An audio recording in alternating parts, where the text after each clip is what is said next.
The ship was silent except for the low hum of engines. High Arbiter Vales stood before the great viewing window, his 4 eyes watching the stars drift by like scattered diamonds behind him. His officers worked at their stations, their gray fingers moving across glowing screens. The dominion of the endless reach had ruled this part of the galaxy. For 10,000 years, they had conquered over 4,000 worlds. Some surrendered without a fight, others resisted and were crushed. It did not matter to the dominion. The result was always the same. Vase had led the 9th cleansing fleet for 300 years. He had seen species beg for mercy. He had watched civilizations burn. He felt nothing anymore. Conquest was simply his job. Like a farmer harvesting grain. High Arbiter, a voice called from behind him. Vase turned slowly. Senior analyst Cather approached, her long tentacles wrapped around a data tablet. She was young for her position, barely 200 years old, but she was clever. Vase valued clever officers. Speak, he said. We have received the new harvest list from High Command, Cathra said. She held up the tablet. 17 worlds have been marked for cleansing this cycle. Show me. Cathra activated the holographic display. 17 small planets appeared in the air, between them, each one rotating slowly.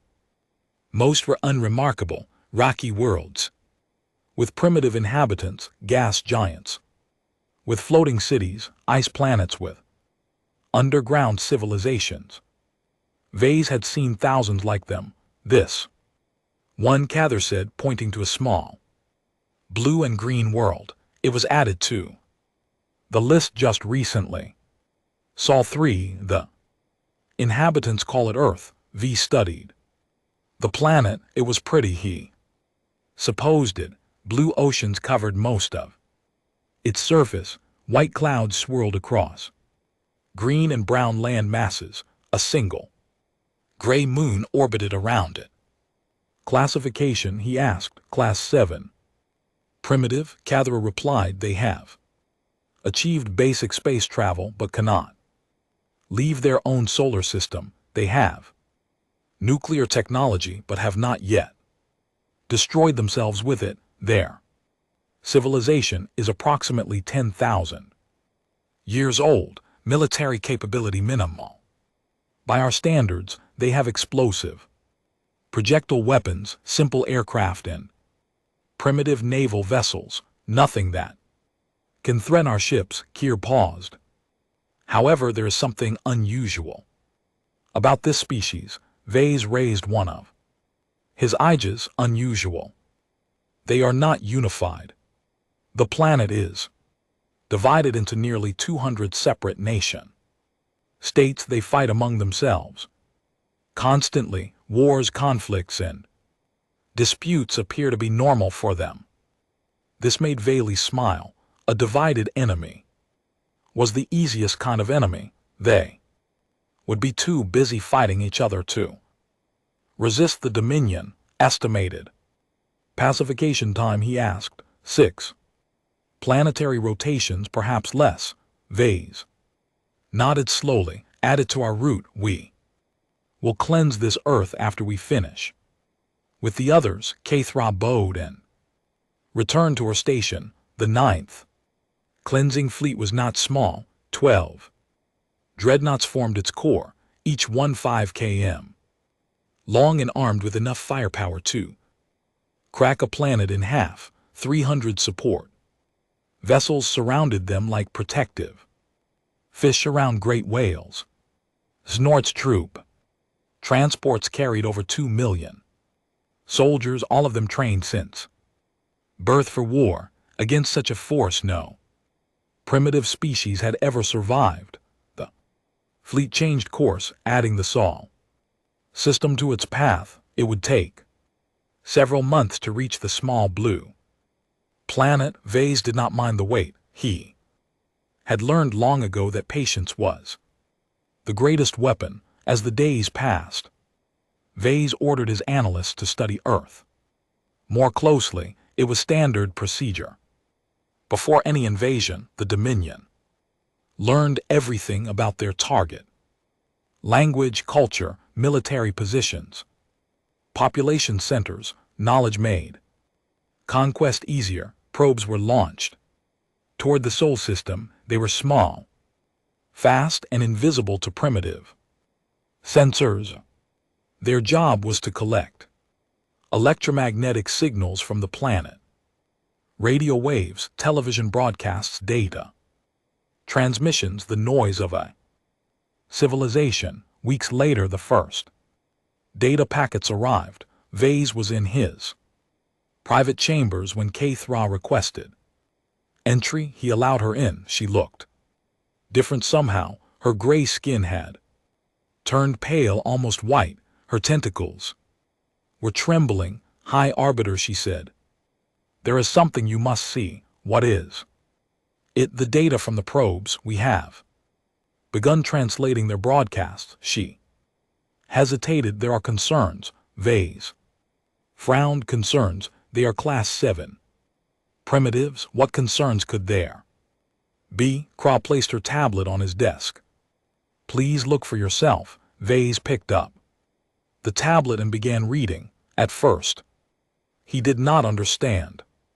The data showed historical records from the planet, wars, and conflicts from their past. Then he saw the numbers. One war called World War II by the humans had killed 70 million individuals, not over centuries. In just 6 years. 70 million dead in 6 years. Vase read further. The humans had built weapons called nuclear bombs. They had used 2 of them to destroy entire cities. Hundreds of thousands dead in seconds. And then, after building these weapons, they had not stopped. They built more.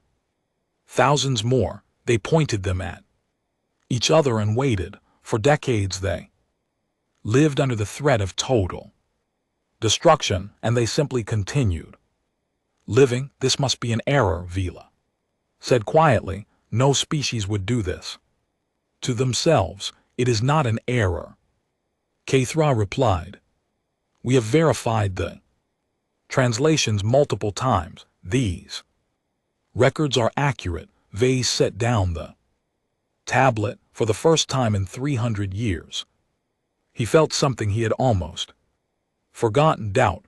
"Continue the analysis," he ordered. "I want to know everything about this species." "Everything." Keith bowed and left. Vase turned back to his viewing window. Somewhere in the darkness ahead was a small blue planet, filled with creatures who killed each other by the millions, creatures who built weapons capable of ending all life on their world and then simply lived with them. The Dominion had conquered 4,000 worlds. They had never encountered anything like this. For the first time, High Arbiter Vase wondered if the harvest list had made a mistake, but he pushed the thought away. They were still primitives. They were still divided. They were still weak compared to the might of the Dominion, weren't they? The fleet continued toward Earth, and the stars watched in silence. The analysis room had become a place of fear. Kathra stood before a wall of screens, each one showing different images from Earth. Videos, photographs, documents, broadcasts. The collected noise of human civilization filled the room with strange sounds and stranger sights. Around her, 20 analysts sat at their stations. None of them spoke. None of them moved. They simply stared at their screens with wide, frightened eyes. Kathra had been studying alien species for 150 years. She had analyzed warrior races and peaceful farmers. She had examined hive minds and solitary predators. She thought she understood the variety of life in the galaxy. She Had been wrong, play it again, she whispered to her assistant. The main screen flickered, a recording began. It showed human soldiers marching through snow. The cold was so intense that frost covered their faces. Some of them had wrapped their feet in cloth because their boots had fallen apart. They were thin, hungry, and exhausted, but they kept marching, they kept fighting. Recording came from something called the Eastern Front of World War II. HFY had learned that millions of humans had died. In that frozen wasteland, they froze to death, they starved to death, they killed each other with bullets and bombs, and bare hands, and neither side surrendered, neither side stopped. They fought until one side had nothing left. How is this possible? One of the younger analysts asked. Why did they not negotiate peace? Why continue when the cost was so high? HFY had no answer. She moved to another screen. This one showed a database the humans called Wikipedia. It was a collection of knowledge that anyone on their planet could access. The Dominion had nothing like it. They kept their knowledge secret, locked away for the powerful. The humans gave theirs away for free. Inside this database, HFY had found a list, a simple list that had kept her awake for 3 nights. It was a list of wars, over 15,000 entries, 15,000 separate conflicts recorded in human history. Some lasted days, some lasted centuries, some killed hundreds, some killed millions. Humans had been fighting since before they could write. They fought over land, they fought over resources, they fought over ideas, they fought over gods. Sometimes they fought simply because their ancestors had fought and they had forgotten the original reason. They do not stop, Cathera said quietly. They cannot stop. War is part of them.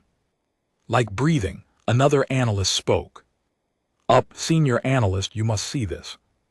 HFY walked to his station. The screen showed what appeared to be entertainment, moving pictures with sound designed for enjoyment.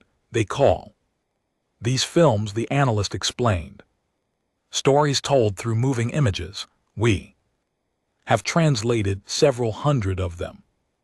And the analyst swallowed. Their heroes are killers. He played a series of clips. Humans with weapons fighting against impossible odds. One human against dozens of enemies. One human against armies. They were shot, stabbed, beaten, and burned. They kept fighting. They never stopped until every enemy was dead. The humans watching these films cheered. This is their entertainment, the analyst said, his voice shaking. They enjoy watching violence. They celebrate it. They make their warriors into legends. HFY felt cold. Dominion made war when necessary, but they did not celebrate it. They did not tell stories of glorious killing. War was a tool, nothing more, for humans. War was an art form. She returned to her personal station and opened a new file. Medical records, biology reports the physical nature of the human species. What she found there was perhaps the most terrifying thing of all. Humans were not physically impressive. They were soft with no natural armor. They had no claws, no venom, no special abilities compared to many species. They seemed weak, but they refused to die. Records showed humans surviving injuries that would kill any Dominion soldier instantly. Loss of limbs severe, burns, punctured organs, damage to their brains. Humans survived these things. Some of them returned to fighting. Afterward, their bodies healed at remarkable speed. Broken bones repaired themselves, damaged tissue regenerated. Their immune systems fought off infections that would destroy other species, and when their bodies failed, they built machines to replace missing parts, metal arms, artificial hearts. They refused to accept death, even when death came for them. One report described something called adrenaline, chemical their bodies produced during moments of danger. This chemical made them faster, stronger, and resistant to pain. Humans in this state had been recorded lifting objects many times their own weight. They had continued fighting with injuries that should have left them unconscious. Fear made them more dangerous, not less. Kier closed the file and sat in silence around her. The other analysts continued their work, but the room felt different now. Heavier, the air itself seemed thick. With dread, she thought about the fleet moving toward Earth. 12 dreadnoughts, 2,000,000 soldiers, the finest military force in the Dominion. Suddenly it did not seem like enough. A soft chime announced an incoming message. Kathra opened it. High Arbiter Valles was requesting a report. She began compiling her findings, but her hands trembled as she worked. How could she explain what she had discovered? How could she make him understand? The humans were not primitives. They were not weak. They were not an easy harvest. They were something else entirely, something the Dominion had never encountered in 10,000 years of conquest. They were predators who had conquered their own world. They had killed everything that challenged them, including each other. They had mastered the art of destruction so completely that they could end all life on their planet with the push of a button. And Clear's throat. They were still here, still alive, still fighting, because that was what they did. That was what they were. Kathra finished her report and sent it to the High Arbiter. Then she sat back in her chair and stared at the screen showing Earth. Such a pretty little planet, such terrible creatures living upon it. She wondered if Valles would understand. She wondered if anyone in the Dominion could truly understand what they were about to face. The fleet continued moving forward, carrying 2,000,000 soldiers toward a world that had already killed billions of its own inhabitants. Kathra closed her eyes and tried not to think about what would happen when they arrived. The probe drifted at the edge of the Sol system, silent and watching. It had been sent ahead of the fleet to gather more information about the humans. For weeks it collected signals, scanned planets, and mapped the system. Then it found something unexpected. A small object barely 3 m long, moving slowly through the darkness of space. It was ancient, covered in dust, its power systems long dead, but attached to its side was something remarkable, a golden disk. The probe captured the object and brought it aboard for analysis. Within hours, Kathra had the disk on her examination table. She turned it over, her tentacles studying the strange symbols carved into its surface. It is a message, she said to the officers gathered around her. The humans sent this into space deliberately. They wanted someone to find it. High Arbiter Valles stood at the back of the room, his 4 eyes fixed on the golden disk. What kind of message? Greetings, it seems. Images, sounds, information about their species.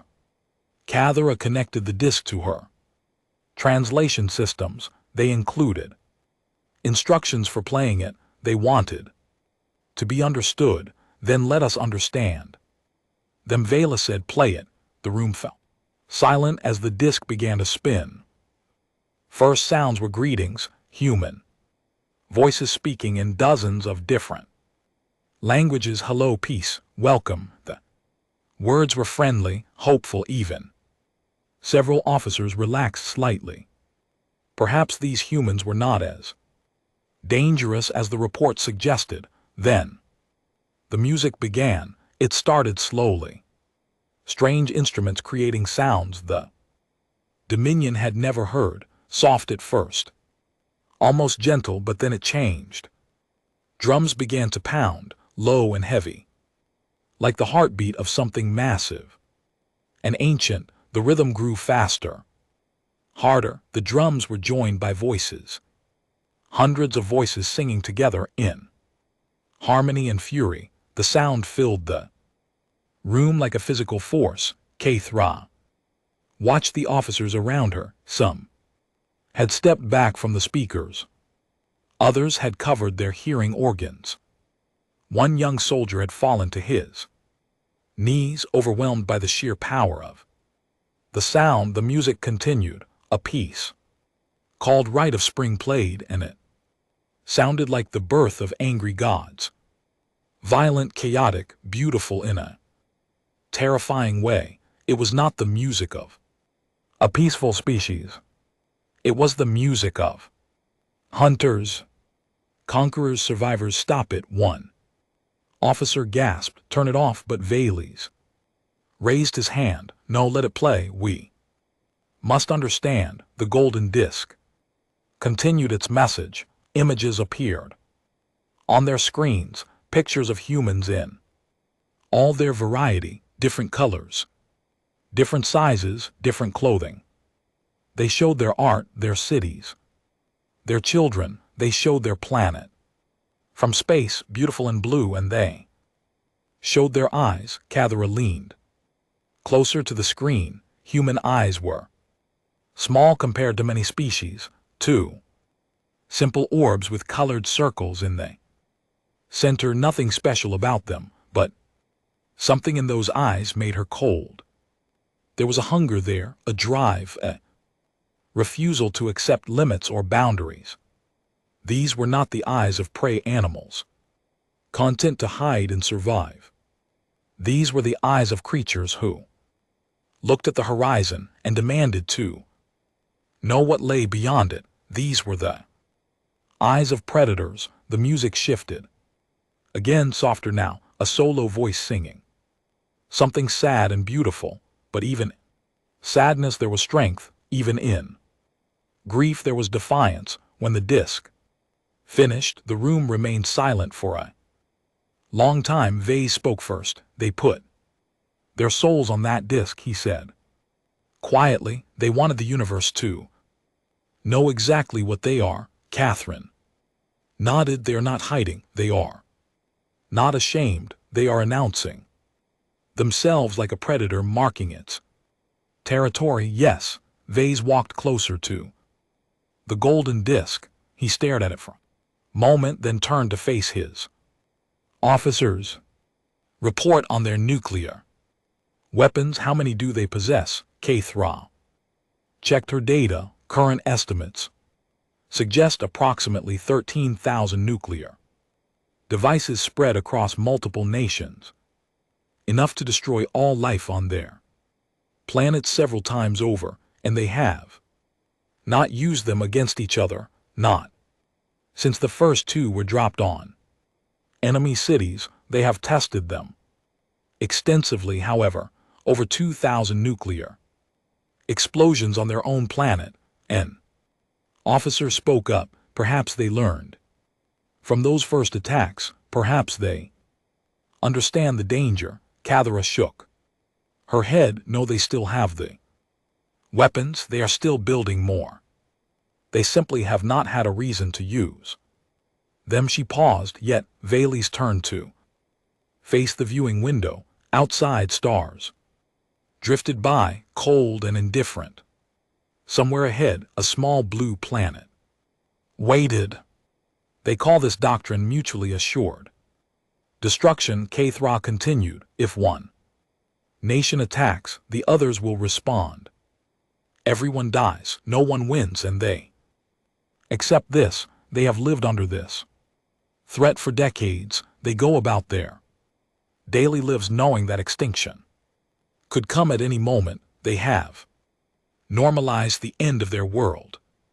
Silence fell again. Vase thought about his people. The Dominion had never faced.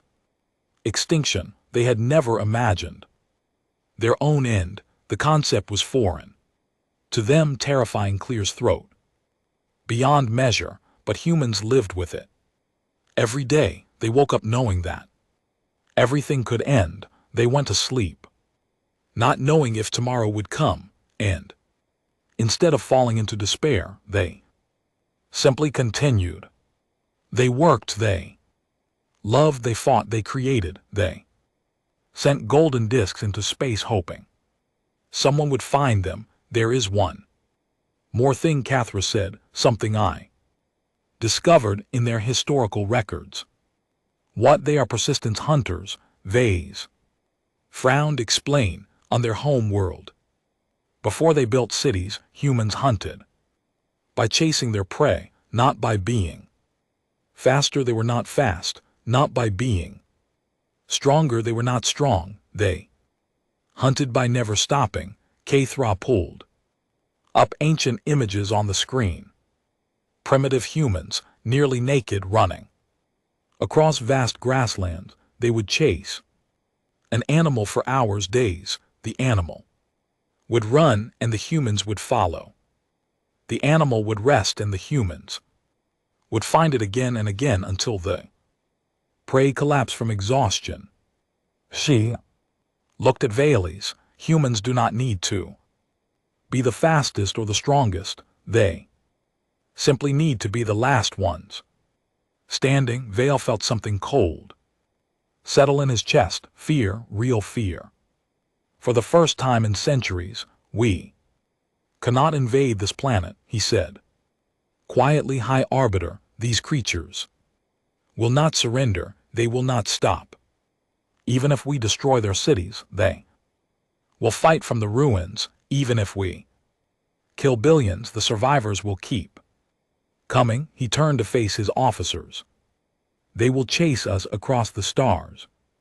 They will never stop, never. The golden disc sat on the table, silent now, but its message had been received. The ninth cleansing fleet stopped at the edge of the solar system. 12 dreadnoughts and 300 support vessels hung motionless in the darkness, waiting. No one moved toward the small blue planet ahead. No one gave the order to advance. In his command chamber, High Orbiter Vase prepared for the most important transmission of his long career. The quantum link activated, and suddenly he was standing in a virtual council room with the most powerful beings in the Dominion. Supreme Orbiter CS sat at the head of the table, his ancient body wrapped in ceremonial robes. Around him sat the other high arbiters, the fleet commanders, and the lords of the Dominion Council. Vales. Supreme Arbiter C said, his voice like grinding stone, you have halted your fleet without authorization. Explain yourself. Vase bowed deeply. Supreme One, I clears throat, have discovered information about our next target that requires immediate review. I believe we have made a serious error in classification. Error? One of the council lords laughed. The Dominion does not make errors. We have conquered 4,000 worlds using our classification system. It is perfect. It was perfect, Vales replied. Until now. He activated his data display. Images of Earth appeared in the center of the council room. Blue oceans, green continents, white clouds. Sol 3 Visa said, the inhabitants call it Earth. We classified them as Class 7. Primitives unable to leave their solar system, divided into warring factions. No threat to the Dominion. Yes, yes. Another lord said impatiently, we have read the reports. Proceed with a cleansing. No. The single word hung in the air. Several council members shifted uncomfortably. No one said no to a direct order from the Dominion Council. Vay's Supreme Arbiter Ka said slowly, "You test my patience, forgive me, Supreme. One, but I cannot in good conscience lead my fleet into slaughter, Vayles. Change the display, let me show you what we have discovered for the next hour." He presented everything, the wars, the weapons, the body counts, 70 million. Dead in one conflict, 2,000 nuclear explosions on their own planet, 13,000. Nuclear weapons still pointed at each other. He showed them the biological data, the healing abilities, the adrenaline response, the ability to function with missing limbs and damaged brains. He showed them the persistence. Hunting, they chased animals until the animals died of exhaustion. He explained they did not need to be faster or stronger. They simply refused to stop. This is in their blood. This is what they are. Several council members had grown pale. One had left the virtual room entirely. Biss continued, they practice something called mixed martial arts, where they fight each other for entertainment. They climb mountains that can kill them. They dive into oceans that crush their bodies. They jump from aircraft for fun.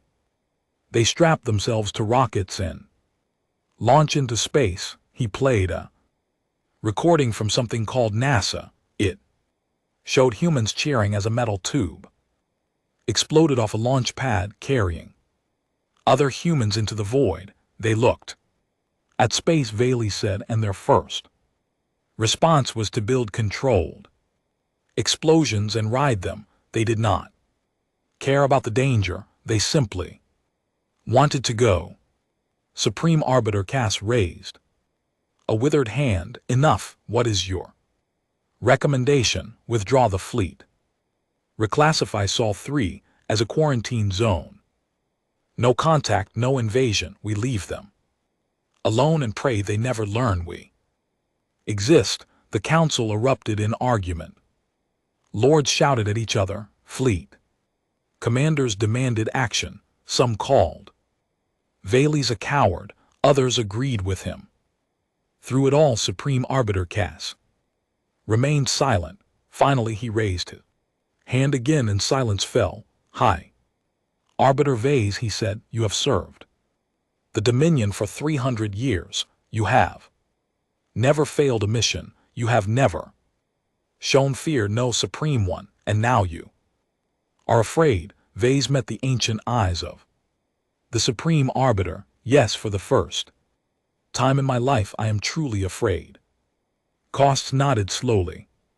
That tells me everything I need to know. He turned to address the full council. The Dominion has survived for 10,000 years because we know when to fight and when to wait. We have conquered 4,000 worlds because we choose our battles wisely. He gestured toward the image of Earth still floating in the center of the room. This world is not a battle we should choose. These creatures are not prey. They are what happens when prey becomes predator. They have killed everything on their planet that challenged them, including each other. They have perfected the art of war, over 15,000 conflicts, and they have only just begun to reach beyond their world. The Supreme Arbiter stood, his ancient joints cracking. What happens when they discover faster than light travel? What happens when they learn that the galaxy is full of other species? Do you think they will be content to stay on their single planet? He shook his head. No, they will expand. They will explore, and if anyone stands in their way, they will do what they have always done. Clear's throat. They will fight, BA said quietly. They will win, Koss corrected, because they do not know how to lose. They do not accept defeat. Even when they fall, they get back up even when they die there. Children continue, they are relentless. In a way no species in our records has ever been. He sat back down heavily. Withdraw the Ninth Fleet, reclassify. Sol 3 as Class 0, existential. Threat no contact, no approach, we will. Mark this system as forbidden and warn all civilizations in our reach. And if the humans find us anyway, one Lord asked. Koss was silent for a long moment. When he spoke, his voice was tired. Then we had better hope they are in a good mood. The council session ended. The quantum link faded. Vales stood alone in his chamber, the weight of the decision pressing down on him. He walked to his viewing window and stared at the distant blue dot. Such a small planet, such a young species, and yet they had made the greatest empire in the galaxy. Turn and run. Vase gave the order, and the Ninth Cleansing Fleet began to withdraw. Behind them Earth continued spinning, blue and beautiful, and completely unaware of how close it had come to invasion, unaware of how the invaders had been the ones to blink first before the Ninth Cleansing Fleet disappeared into the darkness between stars. They left something behind, a beacon. It was small, barely larger than the golden disk the humans had sent into space, but inside it was a message, broadcasting continuously in every known language of the galaxy, a warning to anyone who might come near this quiet corner of space. High Arbiter Vales personally oversaw its placement. He watched as the beacon activated, its signal pulsing outward into the void. Will anyone listen? Kathra asked. Standing beside him, some will, Vales replied, others will not. There are always those who think they know better. He turned away from the viewing window. We have done what we can. The rest is out of our hands. The fleet engaged its faster-than-light drives and vanished, leaving the Sol system behind. The beacon continued its endless broadcast, a tiny voice crying out into the darkness. Centuries passed on Earth. Humanity continued doing what humanity had always done. They fought, they loved, they built and destroyed and rebuilt. They reached beyond their planet, first to their moon, then to the red world they called Mars. Step by step they spread across their solar system. They found the beacon on a cold Thursday morning. A mining vessel named Constellation was prospecting in the outer reaches of the solar system when its sensors detected an anomaly, something artificial, clearly not of human origin, drifting in the darkness beyond the orbit of Neptune. Captain Sarah Chen ordered an immediate investigation. The beacon was brought aboard carefully, treated with the respect and caution it deserved. Scientists were called, governments were notified. For the first time in human history, there was undeniable proof that humanity was not alone in the universe. The world held its breath. It took 3 weeks to decode the message. The beacon used a mathematical language designed to be understood by any intelligent species. Human linguists and mathematicians worked day and night, slowly translating the alien symbols. When they finally understood what the message said, they did not know how to react. Dr. James Rodriguez was the first to read the complete translation aloud. He stood before a room full of scientists, government officials, and military leaders, a printout trembling in his hands. To all civilizations of the endless reach, he read, the beings of Sol 3 are not to be contacted, invaded, or provoked. They are not a Class 7 primitive species. They are Class 0 Apex, they have perfected the art of killing, they have survived extinction. Events, ice ages, plagues, and themselves. He paused to clear his throat. The room was utterly silent. They wage war the way other species breathe, and they do not know they are the most dangerous thing in the galaxy. Do not be the ones to teach them. For a long moment no one spoke, then someone in the back of the room started laughing. It was a general, an old man, with gray hair and scars from 3 different wars. He laughed so hard that tears ran down his weathered cheeks. Soon others joined him, scientists, politicians, soldiers. The laughter spread through the room like fire.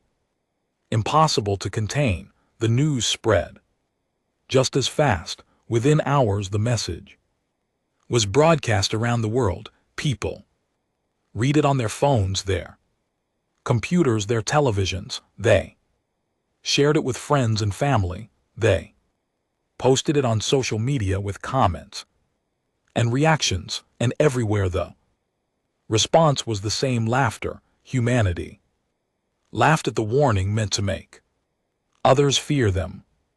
They laughed at being called the most dangerous thing in the galaxy. They found it hilarious that somewhere out there an alien civilization had taken one look at human history and decided to run away.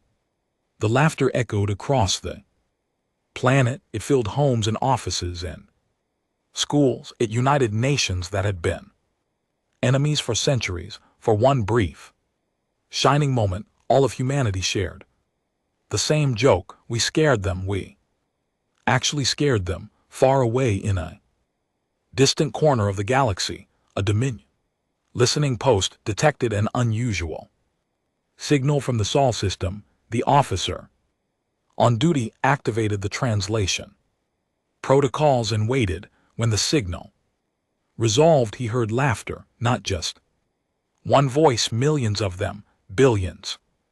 An entire planet laughing together, the sound traveling across light years like a wave. The officer had been trained for many situations. He had protocols for invasions, for first contact, for natural disasters. He had no protocol for this.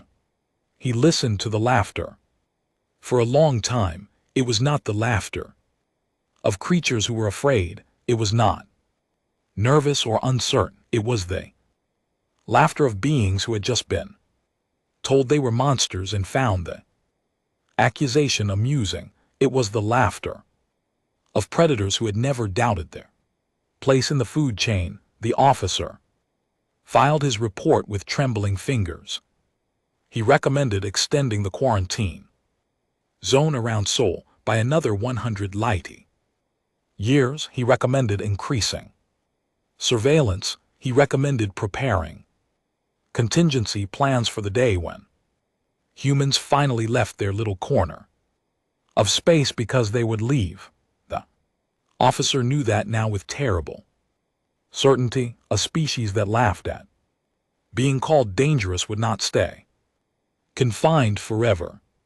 They would spread across the stars, curious and relentless, and the galaxy would never be the same. He thought about the warning beacon still broadcasting its message. Did the humans realize what they had done? Did they understand that their laughter was itself a message? We are not afraid of you. We have never been afraid of anything, and now we know you are out there. The officer shut off the transmission and sat in the darkness of his station. Around him the stars continued their ancient dance, indifferent to the small dramas of mortal creatures. But something had changed. Somewhere in the galaxy, a sleeping giant had opened its eyes, and it was smiling. On Earth the laughter eventually faded. People returned to their normal lives, their jobs and